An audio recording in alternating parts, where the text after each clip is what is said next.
Tes 1 2 3.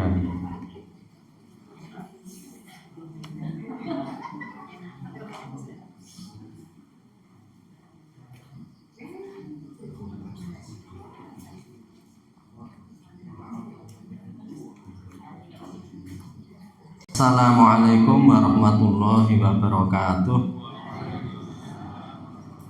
Alhamdulillahi rabbil alamin. Alhamdulillahilladzi an'ama alaina bi ni'matil iman wal islam. Assalatu wassalamu ala nabiyyina Muhammadin sallallahu alaihi wasallam, akhirul anbiya'i wa khatamul mursalin, al-hadi ila sawa'is sabil, alladzi la yantiqu 'anil hawa in huwa illa wahyu yuha. Amma ba'du. Bapak Ibu para jamaah semuanya, mari kita awali dengan baca ta'awudz dan basmalah bersama-sama. A'udzu billahi minasy syaithanir rajim. Bismillahirrahmanirrahim. Ya, ini kemarin sampai pada zakatun naqdaini, jadi zakat 2 koin, 2 mata uang ya. Jadi ketika itu mata uang yang populer adalah dinar dan dirham. Dinar terbuat dari emas dan dirham terbuat dari perak. Bapak Ibu para hadirin semuanya, mata uang dinar dan dirham itu sudah ada sejak sebelum Islam itu memimpin. Jadi itu mata uang yang sudah ada sejak sebelumnya. Tetapi mata uang dinar dan dirham itu ketika itu standarnya jelas. Jadi beratnya berapa, kemudian artinya per dinar itu berapa, sehingga mudah diukur. Zakat dinar kan kemarin itu 20 dinar. 20 dinar itu setara dengan 85 gram gitu ya. Jadi awa amma zakatun naqdaini fa idza tamal haul alami atai dirham. Itu kalau untuk dirham harus 200 ya. 200 dirham dari perak itu kalau gramnya 595 gram, jadi setengah on lebih itu ya. 5 on ya, 5 on lebih. Itu baru dizakati kalau perak gitu ya. Tapi sekarang jarang ya orang menyimpan perak. Biwazni Makkah. Jadi fafiha khamsatu darahim, jadi 5 dirham. Wa amani sabu dzahab fa isruna dinaron. Adapun untuk dinar itu 20 dinar. Berapa zakatnya? Jadi dikatakan fa isruna dinaron fa fiha rub'ul usyur, jadi 1/40-nya. Jadi kenapa dinar ini sama dengan nisabnya emas? Jadi kalau 20 dinar itu ya 85 gram. Itu juga menjadi nisabnya zakat perdagangan. Nah, nanti kita jelaskan terkait dengan zakat profesi ya perkembangan terakhir ijtihad dari para ulama. Jadi karena tadi saya sampaikan dinar adalah mata uang terbaik yang pernah dimiliki oleh manusia. Hebat sekali orang dulu itu menemukan mata uang terbaik dinar. Saya beri contoh gini, kenapa terbaik? Karena dinar itu emasnya itu tetap harga emasnya sama harga nominalnya. Jadi itu sama. Jadi kalau emasnya itu seberat tertentu dan harganya itu tertentu, anggap saja bobot emas untuk membuat dinar itu misalnya itu 1 juta, atau misalnya 500.000 lah, 400-an ribu gitu ya, itu 1 dinar, maka harga dinar untuk membelinya 400.000. Jadi antara harga bahannya sama harga nominalnya sama. Ini beda sama uang kertas modern. Uang kertas modern itu uang yang 100.000, Bapak Ibu semuanya, bahannya bisa jadi ada 10.000. Makanya orang bisa memalsukan, karena nyetak uang kertas itu biayanya 10.000, tapi ini mari kita anggap 100.000. Nah, gitu kan. Ditulisan kan 100.000, padahal harga kertasnya itu nggak sampai 100.000. Kalau dalam bahasa ekonomi namanya nilai intrinsik dan ekstrinsiknya itu beda. Intrinsik itu nilai bahannya, ekstrinsik itu nilai yang ditulis. Jadi duit yang 100.000 janjane kertasnya mungkin 10.000. Tapi kenapa dianggap 100.000? Itu karena keputusan negara. Mari bersama-sama ini kita anggap 100.000.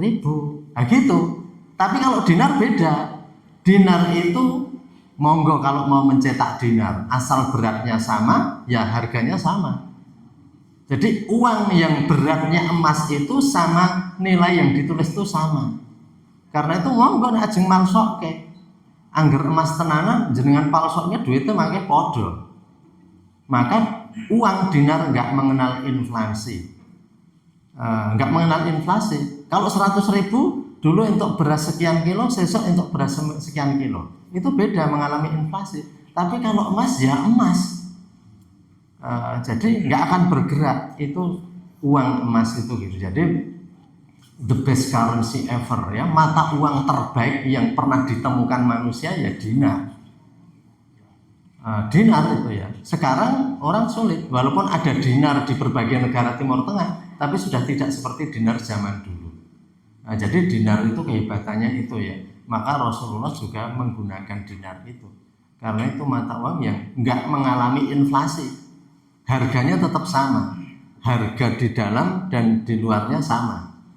Jadi kalau harga emasnya untuk bahan 400.000, ya harga dinarnya 400.000. Jadi selama itu emas, maka orang pada memalsukan nyetak sendiri juga bisa, asal itu emas. Ketika itu begitu. Jadi maka ada dinar terbitan ini dan sebagainya. Jadi itu dinar. Kalau dirham itu perak. Jadi perak ya. Jadi ketika itu mata uang yang lebih kecil pakai perak. Kalau ditanya, loh jadi emas itu ditemukan kapan ya?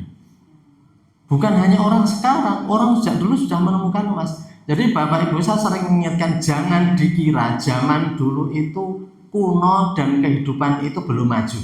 Jangan dikira. Karena apa? Karena yang namanya bendungan Ma'arif di zaman itu kan sebelum Nabi jauh. Itu bendungan yang besar yang bisa membuat kesuburan di sana. Kemudian zaman Nabi Sulaiman, kerajaannya itu sudah luar biasa ya. Itu yang ditulis dalam Al-Quran saja. Yang ditulis dalam Al-Quran apa? Bahwa lantai dari istana Nabi Sulaiman itu luar biasa, seperti ada airnya padahal tidak ada airnya. Sehingga Ratu Bilqis ketika datang apa? Fakasyafat an sakoiha. Ratu Bilqis itu kemudian menyingkapkan long dressnya. Kenapa disingkapkan? Karena dikira mau kena air. Ratu saja sampai terkecoh. Itu ratu loh ya. Nek wong desa terkecoh biasa nih. Ndak kepleset. Napa enten toyane padahal mboten enten toyane. Karena teknologi perlantaiannya hebat. Nah, ini zaman Nabi Sulaiman itu Ratu Bilqis saja terkecoh. Itu menunjukkan kemajuan teknologi. Nek sekitar awake dhewe nalika awake dhewe cilik niku akeh wong pandhe wesi do ditutuki gawe singkal gawe arit. Riyen kathah do teng Plumbon nek ngantoske napa? Arit singkal bareng akeh wong pandhe daerah iki.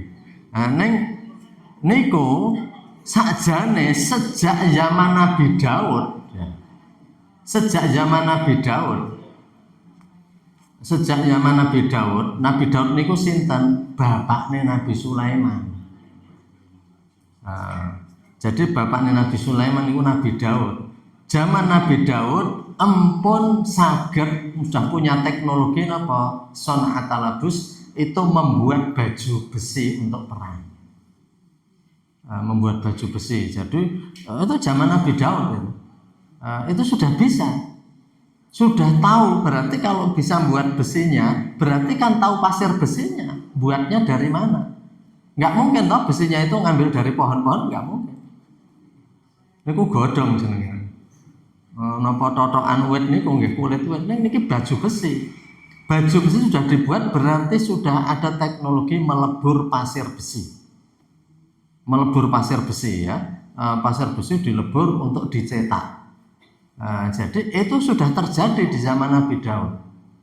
Ya kemarin kita sampaikan setelah kapal yang diduga kapalnya Nabi Nuh itu ketahuan, ternyata kapal Nabi Nuh itu juga besar dan hebat. Padahal Nabi Nuh nabi keberapa? Ketiga, Adam, Idris, Nuh. Ya mana Nabi Nuh? Nabi ketiga. Ini kok hanya 2 lompatan sudah Nabi Adam itu. Nabi yang pertama. Jadi pun suweman banget. Nek pun saged bikin kapal. Nek jenengan meresani Al-Qur'an watan fitu dal jibala buyutan dalam Al-Qur'an dan engkau memahat gunung-gunung menjadi rumah. Niku teng pundi? Niku teng niki kerajaan Petra. Jadi jenengan ndelok teng gambar di Yordania niku ada gunung-gunung yang dipahat jadi rumah. Kayak istananya itu nempel gunung. Dan itu sudah disebutkan dalam Al-Qur'an. Jadi zaman riyen niku pun kathah kemajuan. Jadi setiap zaman ada kemajuannya. Jangan mengira zaman dulu itu belum maju. Jadi kalau Nabi Daud bisa mencetak baju besi dari perang, berarti Nabi Daud itu tahu pasir besi atau paling tidak bahan pembuat besi tadi dan tahu titik lelehnya besi sampai berapa derajat. Karena untuk nyetak plat-platnya itu begitu. Tukang pandai itu nggak nyetak platnya nih. Membuat tuku platnya kira betel ini diketok-ketok mangit di tutuki gepeng ngoten nggih. Tapi tidak mencetak besinya. Kalau Nabi Daud itu mencetak besinya. Jadi empun hebat nih.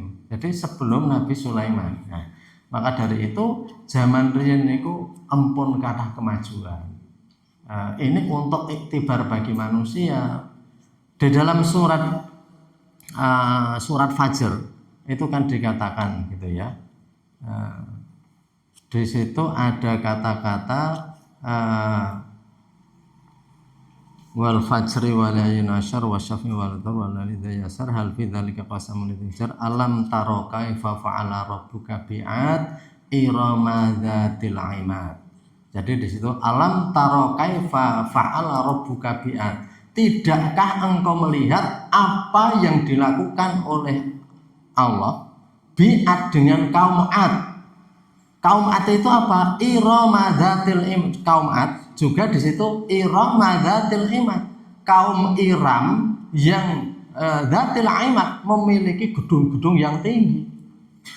Imad itu tiang-tiang ya. Jadi kalau bahasa sekarang itu skyscrapers, gedung-gedung pencakar langit. Jadi kaum Iram itu sudah punya bangunan-bangunan yang tinggi. Gimana cara buatnya? Setiap zaman orang bisa mengetahui. Bisa mempelajari, bisa kemajuan. Jadi kemajuan manusia itu juga sudah ada. Bapak Ibu jangan mengira bahwa yang namanya orang Turki buat karpet itu hanya akhir-akhir ini. Tapi sejak sebelum Nabi jadi Rasul, itu Nabi ketika kecil diajak berdagang kemana? Ke negeri Syam. Apa perdagangannya? Orang-orang Arab akan membawa kerajinan-kerajinan kulit. Ya wadah air dari kulit. Yonek zaman saiki mungkin kayak tumbler barang gitu. Tapi itu dari kulit binatang. Itu handcrafting, kerajinan tangan. Karena Mekah itu untuk pertanian nggak bagus. Itu dibawa ke Syria, ke Syam maaf. Dibawa ke Syam. Dari Syam kemudian kafilah pulang bawa apa? Bawa karpet, bawa macam-macam itu. Jadi ketika itu juga sudah ada. Jadi sekali lagi bahwa setiap zaman itu ada kemajuannya, sehingga kalau ahli sejarah itu ada yang mengatakan gini, ini history repeats itself. Sejarah itu mengulangi terus. Sejarah itu mengulangi, hanya bentuknya mungkin beda-beda, tapi hanya diulang-ulangi. Panjenengan yang meresani video-video lama sekarang di YouTube kan banyak. Misalnya saja itu ketika zaman Belanda itu ditunjukkan ya. Jadi mungkin jenengan meresani kereta api dari Magelang sampai Jogja ngliwati SMP siji. Ket saiki yo kantore SMP siji kuwi ratusan tahun yang lalu kantor sekolah SMP siji ngono kuwi ketika itu. Rel kereta apinya mestinya tetap, tapi karena diurugi jadi nggak ada sekarang. Kemudian orang-orang Belanda di sini sudah 100 tahun yang lalu biasa olahraga juga tenisnya juga sudah seperti orang sekarang. Jadi kebiasaan orang itu banyak yang sudah mirip. Lalu ada yang kalau saya lihat video-video lama itu yang direpro diberi warna gitu ya, itu wong orang masyarakat biasa jualan wedang yang dipikul gitu ya, kemudian Belanda membeli.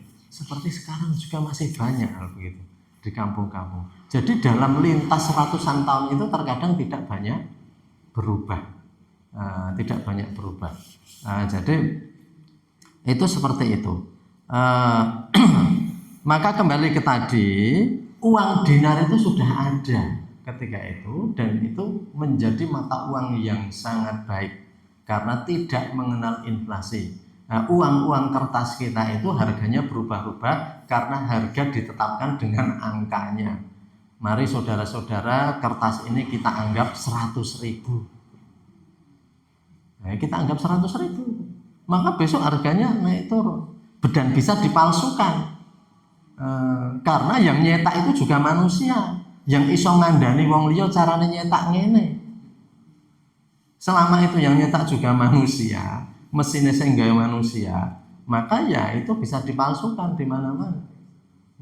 Jadi itu ya, maka setiap kali ya, apalagi menjelang tahun-tahun politik itu banyak sekali ditemukan uang palsu. Uang palsu karena ya tahu cara nyetaknya dan bahannya juga tahu gitu ya. Emas berapa? Jadi uang dinar sama emas itu standarnya 85 gram ya, 85 gram. Orang kita itu, orang Jogja juga tahu Kota Gede. Kota Gede itu kan terkenal kerajinan emas dan perak. Dulu malah maju, malah sekarang sudah makin mundur ekonominya. Dulu maju, maka sebelum tahun 20 orang-orang Kota Gede sudah banyak sekolah ke luar negeri. Salah satunya Profesor Abdul Kahar Muzakir itu ya, yang ikut mendirikan UI, itu sebelum tahun 20 sudah berangkat ke Mesir untuk sekolah. Sebelum tahun 20 loh. Itu sudah kok bisa mampu, bukan dibantu Belanda, tapi karena orang Kota Gede sudah kaya-kaya. Wis ngerti caranya gunake duit. Ora mung do dintekke ya, untuk investasi, untuk maka Menteri Agama zaman dulu namanya itu HM Rashidi, itu juga orang Kota Gede. Dia jadi duta besar di tahun 50-an atau berapa itu di luar negeri, pernah jadi Menteri Agama itu HM Rashidi.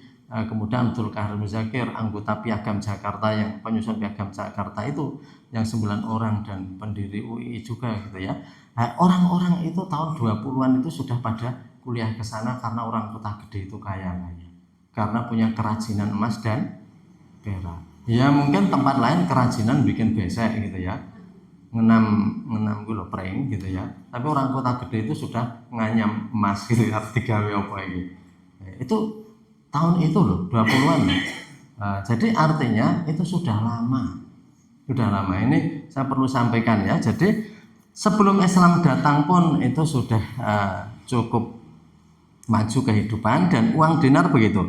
Zakatnya emas 85 gram, perak 595 gram kalau distandarkan. Jadi kalau emas itu 1/40-nya atau 2,5%. Jadi itu ya. Jadi karena tapi itu syaratnya memenuhi haul 1 tahun.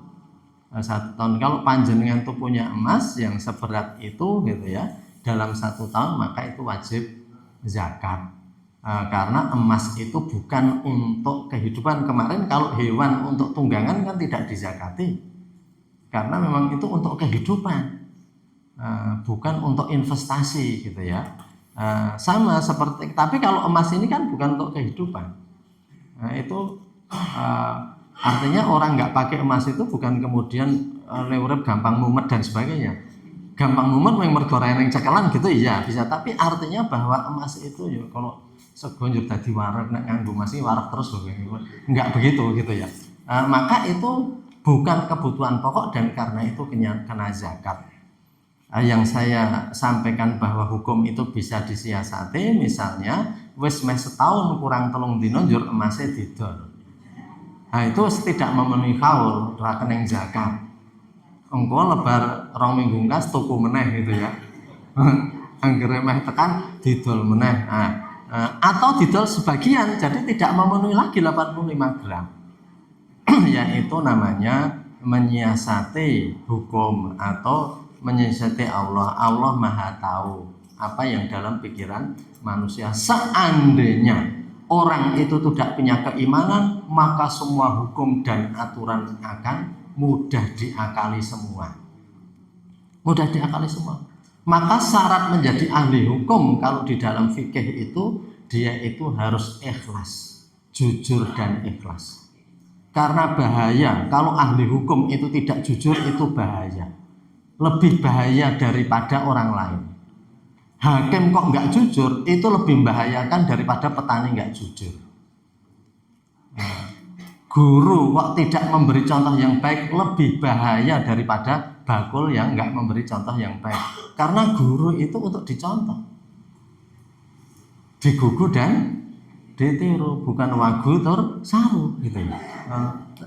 Guru itu begitu, tapi kok guru seperti itu, wah itu kejahatan yang sangat keras. Hakim kok kemudian menyembunyikan, itu kejahatan keras. Ahli hukum kok kemudian menyembunyikan, itu kejahatan keras. Jadi artinya orang yang harusnya menegakkan sesuatu kok tidak dilakukan, maka itu hukumannya sangat keras. Nah, maka kembali ke tadi, dulu kan saya ceritakan kenapa suatu saat Imam Ghazali yang menulis kitab ini berhenti dari mengajarkan berbagai macam ilmu, karena Imam Ghazali itu saking bingungnya. Kalau saya ngajari fikih, isinya itu debatan dan bersiasat semua dalam hukum. Kalau ngajar ilmu kalam akidah, isinya itu hanya debat-debat saja, gunakan akal. Sehingga Imam Ghazali sampai bingung, jur saya harus gimana? Itu karena saking merenungkannya.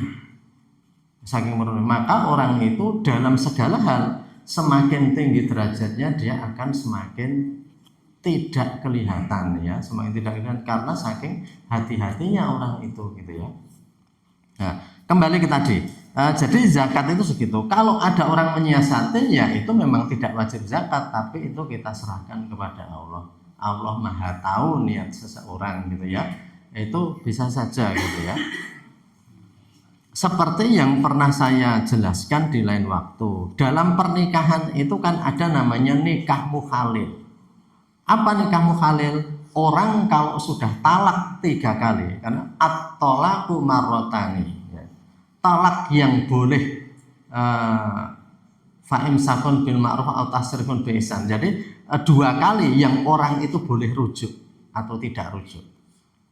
Jadi mentolak nanti rujuk lagi, nggak usah menikah baru. Tapi kalau sudah talak 3 kali, namanya talak bain kubro.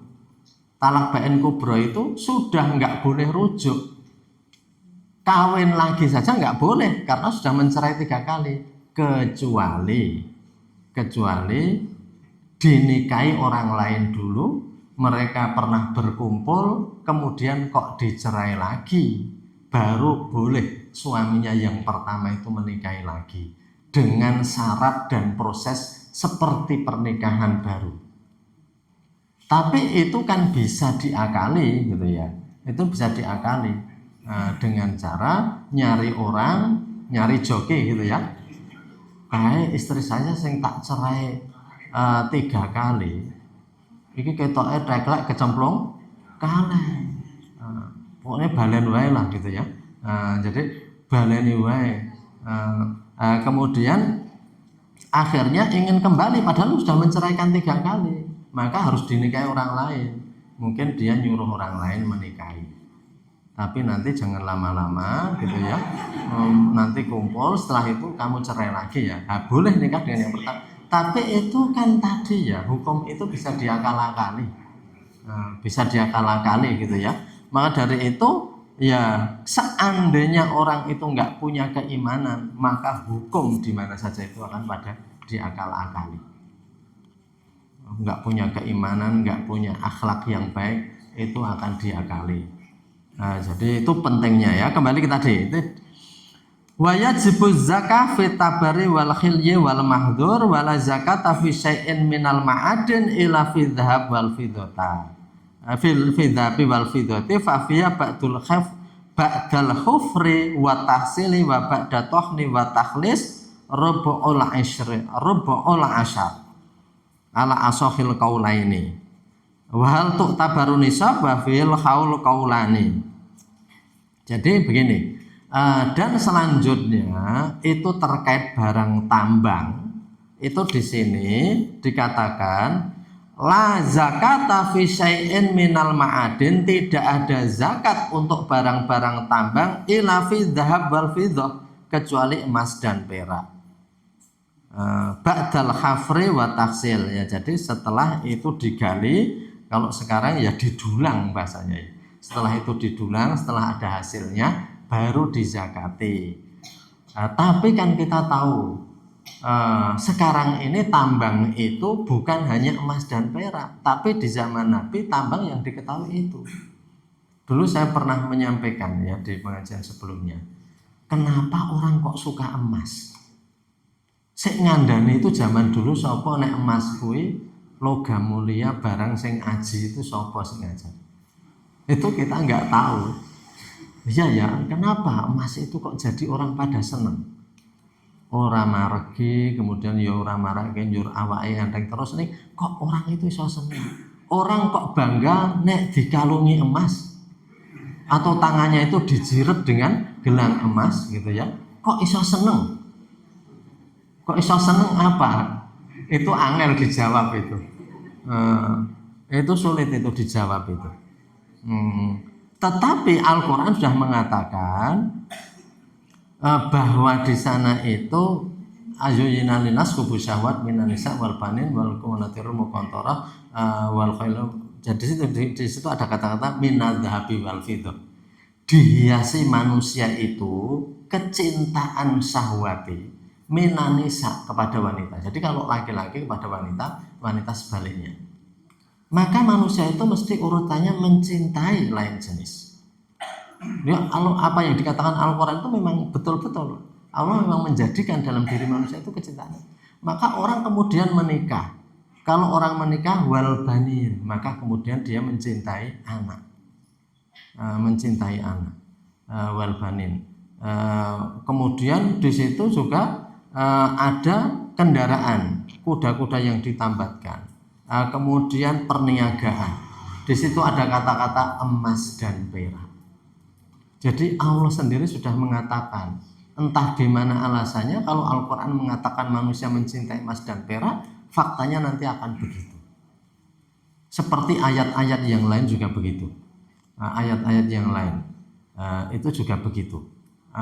Dinyatakan bahwa memang apa yang dikatakan Al-Quran itu nanti kejadian realnya seperti itu, walaupun manusia berteori ya, manusia berteori tapi nanti faktanya itu akan begitu. Nah, jadi kembali ke tadi. Jadi di sini la zakata fi syai'in minal ma'adin. Jadi barang tambang yang dizakati itu. Karena apa? Karena memang ketika itu kalau dilihat itu tidak ada tambang yang yang dimungkinkan digali oleh manusia. Lalu kalau itu tidak disebutkan, apa berarti pertambangan yang lain itu tidak dizakati? Yaitu akan dimasukkan kepada zakat penghasilan secara umum. Nanti kita jelaskan gitu ya. Karena memang ketika itu yang disebutkan itu, dan manusia sejak dulu yang mengetahui emas dan perak.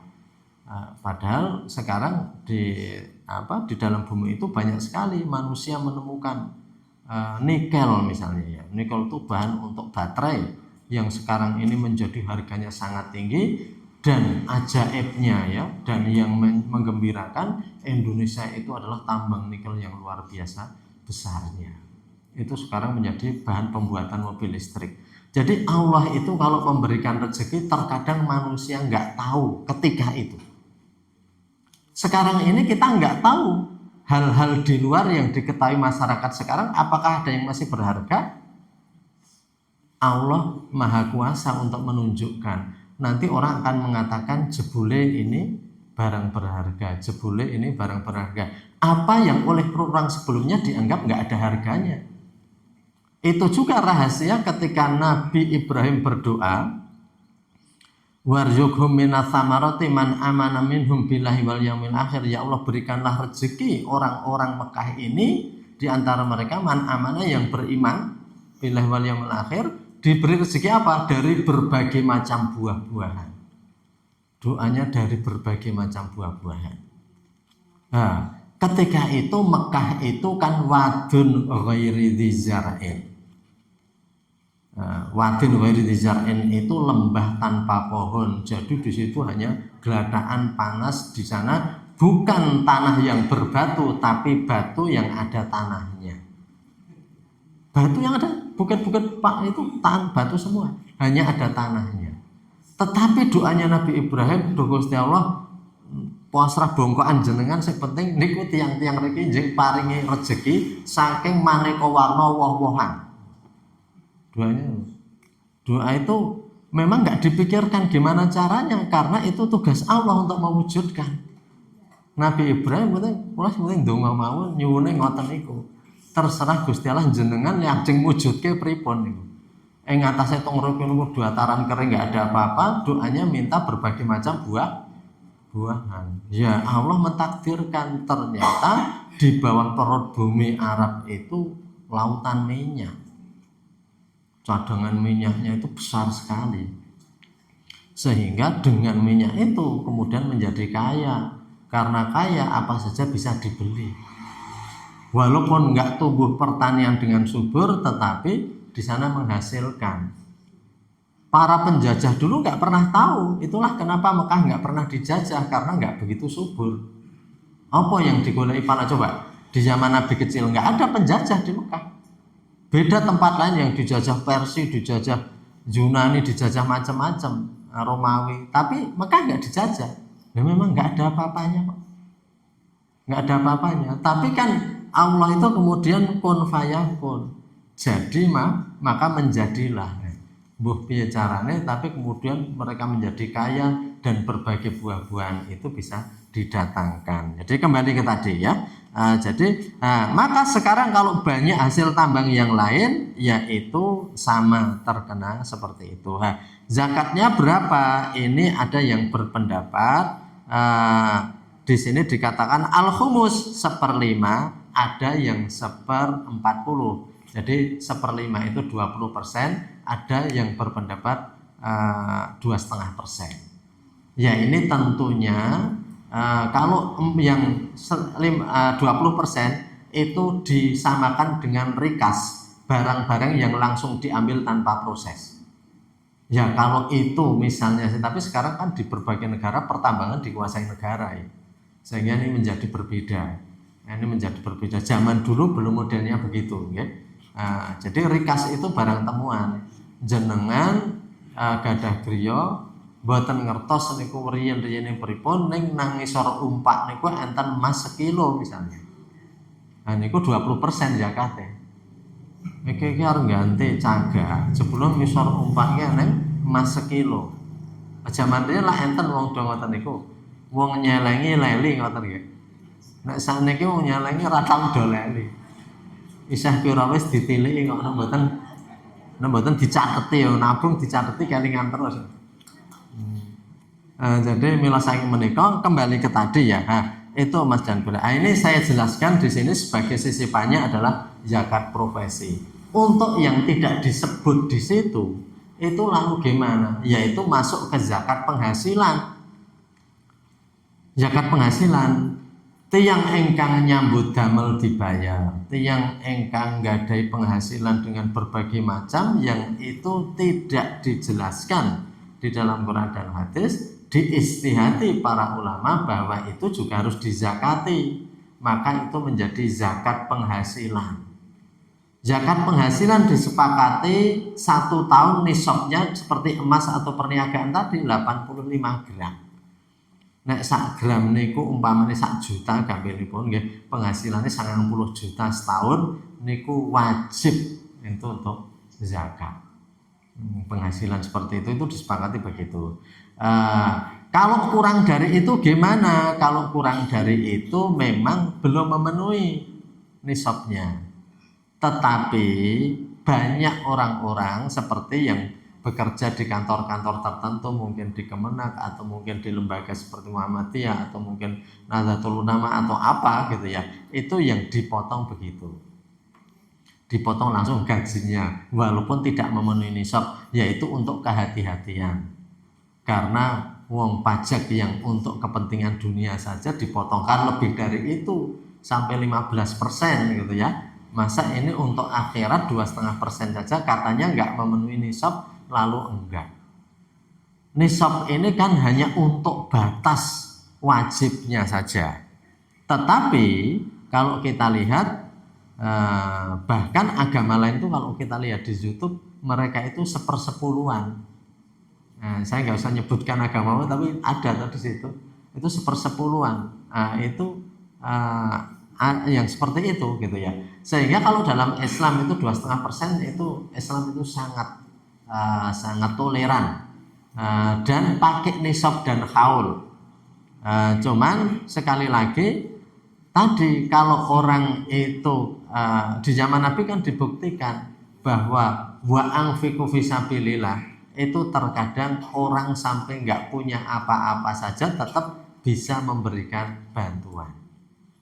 Jadi Nabi mengatakan kalau dalam peperangan hendaknya yang punya kendaraan lebih mereka berbagi dengan kendaraannya, hendaknya yang punya senjata lebih berbagi sama temannya, karena ada orang-orang yang nggak punya senjata dan nggak punya kendaraan dan mereka nggak bisa ikut berperang dan akhirnya mereka itu menangis sedih karena nggak bisa ikut. Karena zaman dulu perang itu dengan modal sendiri-sendiri. Itu dan zaman perang Tabuk itu banyak orang-orang yang nggak bisa ikut. Karena Nabi sudah menganjurkan mohon agar yang punya tumpangan itu bonceng ke yang lain gitu ya, yang punya senjata juga berbagi. Itu saja tetap ada orang-orang yang nggak punya apa-apa dan nggak umat. Itu sampai seperti itu. Jadi kalau dipikir bahwa orang itu dengan haul dan nisab yang standar itu memang orang Islam itu nanti hanya akan mengeluarkan sangat sedikit. Tetapi Islam itu paling minimal sebenarnya, paling minimal. Tapi kalau orang mau mencari fadilahnya di zaman Nabi malah ada yang dulu saya sebutkan Abu Bakar pernah menginfakkan seluruh hartanya. Jadi ketika saya mungkin pernah cerita tapi saya ulangi, itu diceritakan dalam kitab Syiarus Salafus Sholeh. Jadi ketika itu ada perintah berinfak, maka kemudian Umar bin Khattab itu karena Umar bin Khattab itu barusan dapat duit dari perdagangan, Umar bin Khattab itu gini, ini saatnya saya bisa nyaingi Abu Bakar. Saya punya duit banyak dan akan saya infakkan, biar sekali-kali saya bisa ngalahkan Abu Bakar dalam kebaikan, karena Abu Bakar sulit dikalahkan dalam kebaikan. Akhirnya Umar bin Khattab itu datang kepada Rasulullah dan menyampaikan, Rasulullah ini yang saya berikan. Itu ada dalam Syiarus Salafus Sholeh ya, kitab Syiarus Salaf, perjalanan para salaf yang soleh. Itu kemudian apa Nabi ngendika? Nabi mengatakan, ya ini saya terima. Lalu gimana keluargamu? Untuk keluarga saya masih ada seperti ini juga. Artinya hasilnya Umar bin Khattab itu dibagi dua kalau begitu kan. Karena jawabannya untuk keluarga saya sama. Berarti dibagi dua, yang separuh untuk diinfakkan, yang separuhnya tadi untuk keluarganya. Sudah. Kemudian Abu Bakar, jadi padahal Umar sudah dengan bangganya bahwa ini saatnya saya akan bisa melampaui Abu Bakar, karena Khalifah Abu Bakar itu selalu dalam kebaikan itu mendahului sahabat yang lain, yang dulu saya pernah menceritakannya. Kemudian Abu Bakar datang dan memberikan infaknya, dan kemudian ditanya oleh Nabi, hei Abu Bakar, lalu untuk keluargamu gimana? Apa jawab Abu Bakar? Keluarga saya cukup memiliki Allah dan Rasulnya saja. Artinya semua diberikan itu, semua diberikan, sehingga Umar kaget dan Umar, waduh, ternyata Abu Bakar tetap seperti itu. melebihi saya. Lalu Umar mengatakan kurang lebih, inilan usabiko Abu Bakrin abadan. Wes, saya nggak akan pernah bisa menyaingi Abu Bakar selama-lamanya. Karena saya merasa waktu untuk cara pembalap itu mencuri di tikungan ya. Punggung Abu Bakar pas rantai opo dan aku pas bebadan oka, wes Abu Bakar tak kalah kayak saya. Ternyata diam-diam Abu Bakar ngasih juga, mungkin jumlahnya lebih kecil, tapi Abu Bakar semuanya diberikan. Ditanya untuk keluargamu gimana? Sudah cukup punya Allah dan Rasulnya. Nah itu contohnya, sehingga itu lalu pernah Utsman bin Affan juga dikatakan. Jadi kalau kita, Bapak Ibu semuanya, ini kebiasaan kita semuanya. Kalau ada tarian-tarian, entah di panggilan jenengan, teng kampung, teng organisasi di mana, kan biasanya minimal berapa. Nah itu ini mohon mohon sumbangannya minimal sekian. Orang kalau mau menyumbang tanya minimalnya. Oh minimal 200, nggih kula tak 220 umpamane. Atau kula dicatat minimal mawon. Tapi kalau para sahabat itu dibatasi maksimalnya. Utsman bin Affan itu pernah mau memberikan seluruhnya, oleh Nabi ditolak, jangan seluruhnya. Setengah berpun, jangan. Sepertiga berpun, sepertiga. Asulus kata Nabi. Wes rapopo, sepertiga aja. Asulusu kathir, sepertiga itu sudah besar. Sesungguhnya kamu lebih baik meninggalkan keluargamu kecukupan daripada alatan yatakafafuna nas, daripada kekurangan dan minta-minta pada manusia. Jadi Nabi membatasi untuk Utsman itu sepertiga aja. Itu sudah besar. Nah, jadi ini malah dibatasi maksimalnya. Nah, sekarang nggak pernah ada punya iuran teng kampung atau ini iuran untuk pembangunan jalan ini maksimal. Nah, maksimal sekian. Lebih dari itu nggak boleh, nggak ada. Tapi kalau dulu zaman sahabat malah dibatasi maksimalnya. Sahabat juga ada yang dulu saya ceritakan kan, saya lupa nama sahabat itu yang apa, kalau nggak salah itu di Riyadhus Shalihin saya ngajar saya ngisi di Birrul Walidain itu. Jadi seorang sahabat yang karena sholat dan ibadah terus sampai oleh Nabi itu dilarang. Tapi sampai oleh Nabi itu dilarang. Kamu jangan ibadah terus. Karena dia ibadah terus nggak pernah mau pulang. Kok mengitang masjid terus nganti istrinya niku komplain. Niku bapaknya niku ibadah ora leren-leren. Pripun Nabi niku mbok jenengan penging ya.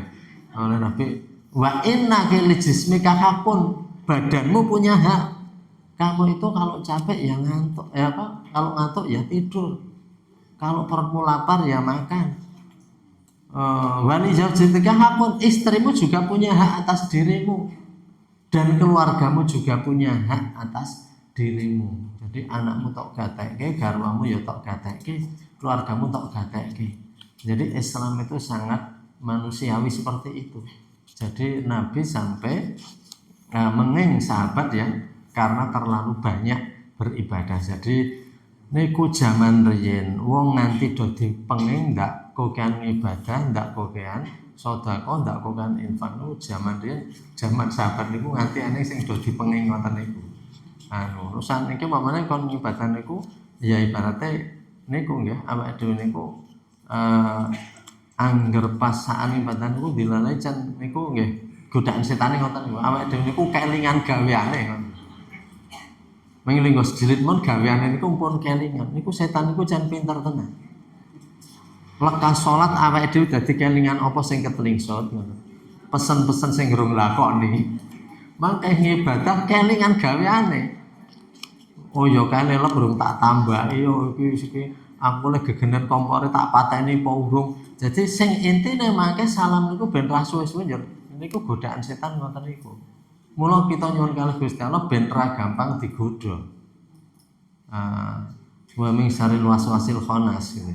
Kamu selalu baca ta'awud. Itu bekne mboten gampil digodha. Karena setan niku nggodha awake dhewe niku kados kawula kita aturaken.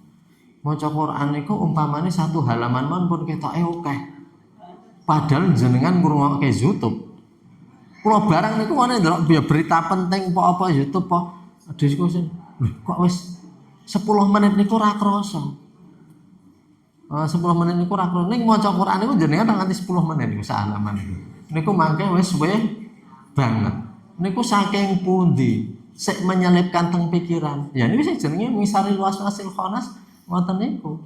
Maka kita itu berlindung terus, ya Allah, saya berlindung karena memang godaan setan itu sangat halus dan sangat menakutkan. Jadi kembali lagi, sehingga semua penghasilan saya menika kita dados napa kita gaweane napa kemawon, penghasilan tadi tetap zakat.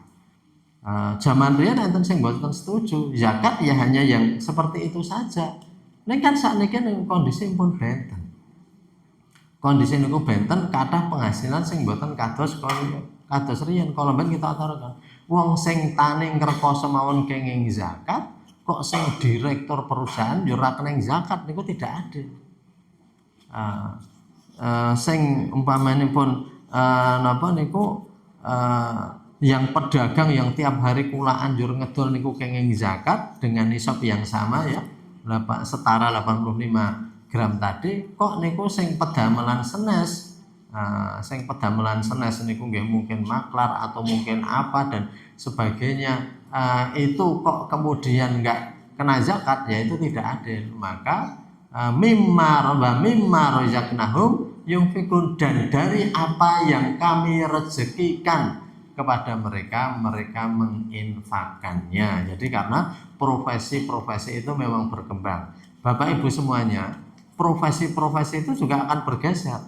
Ini di berita-berita internasional niku di tahun 2035 diperkirakan mangke lebih dari puluhan profesi niku akan hilang.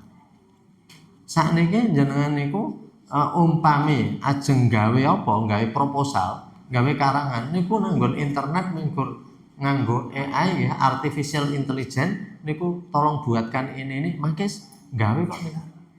Wah niku sakniki mulane gawean-gawean niku kathah sing bergeser. Ning sing mboten iso dihapus niku napa? Piyantun generasi anak muda yang punya integritas. Integritas niku napa? Jujur, disiplin, sopan, kerja keras. Sifat mulia itu enggak bisa diganti. Pekerjaan-pekerjaan yang diperlukan di masa depan adalah pekerjaan yang mempekerjakan orang-orang yang tetap punya integritas, punya moral, punya akhlak, punya disiplin, punya kejujuran. Nah itu tidak bisa diganti. Jadi keahliannya bisa berganti-ganti, tapi keberaniannya ditambah lagi orangnya itu tegar, tidak mudah frustasi, tidak mudah putus asa. Karena sekarang dikatakan generasi sekarang ini generasi strawberry, yang sebentar saja itu akan membusuk. Artinya apa-apa itu selemes ngelupro frustasi, eneng kesulitan sedikit niku selemes wes ngeser nang endi nek baru dia itu baru bad mood, kecewa, semacam-macam. Nah niku. Nah, maka yang diperlukan adalah orang-orang yang resilient itu tangguh, jujur, berintegritas. Nah, maka dari itu monggo ini generasi muslim tetap seperti itu. Insya Allah walaupun zaman berganti, profesi berganti, tetap orang-orang seperti itu akan dibutuhkan di dalam setiap kesempatan. Mekatan untuk masalah ini kita cukupkan, dan besok kita masuk ke zakat fitrah. Itu tidak begitu banyak karena zakat fitrah itu kita sudah pahami, dan kemudian masuk ke orang-orang yang berhak mendapatkan zakat. Bapak Ibu para jamaah sedaya, mekatan ingkang saged kita aturaken menika kurang 2 menit. Mari kita akhiri dengan doa penutup majelis. Subhanaka Allahumma bihamdika asyhadu an la ilaha illa anta astaghfiruka wa atubu ilaik. Ada khilaf kami mohon maaf. Assalamualaikum warahmatullahi wabarakatuh.